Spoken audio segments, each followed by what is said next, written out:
ഞാൻ രാവിലെ കണ്ടേ. ഞങ്ങൾ ആ കുത്തുകല്ല് കയറി അങ്ങനെ പോകാറില്ല. രാത്രി പിന്നെ ഞങ്ങൾ ഒട്ടും പുറത്തിറങ്ങൂല. ഞങ്ങൾക്ക് രണ്ടുപേർക്ക് സുഖമില്ല, അതുകൊണ്ട് ഞങ്ങൾ പുറത്തിറങ്ങാറില്ല. പിന്നെ ആന വന്നു എന്നിങ്ങനെ ആരെങ്കിലും അറിയുമ്പോൾ ഞങ്ങൾ മുറ്റത്ത് ഇറങ്ങാറുണ്ടെന്നല്ലാതെ ഞങ്ങൾ അങ്ങനെ പോകാറില്ല.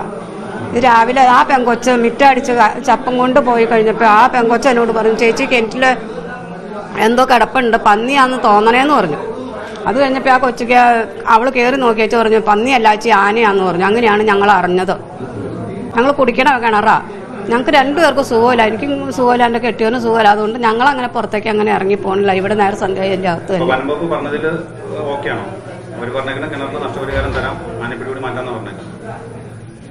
അത് നാട്ടുകാരുടെ സമ്മതമാണ് ഞങ്ങൾക്ക്. ഞങ്ങൾ രണ്ടെണ്ണം ഉള്ളൂ, ഞങ്ങൾ വയസ്സായവരാണ്. അതുകൊണ്ട് ഞങ്ങൾക്കൊന്നും അയൽവക്കംകാരും നാട്ടുകാരും പറയണത് അനുസരിച്ച് ഞങ്ങൾ മുൻപോട്ട് പോകും.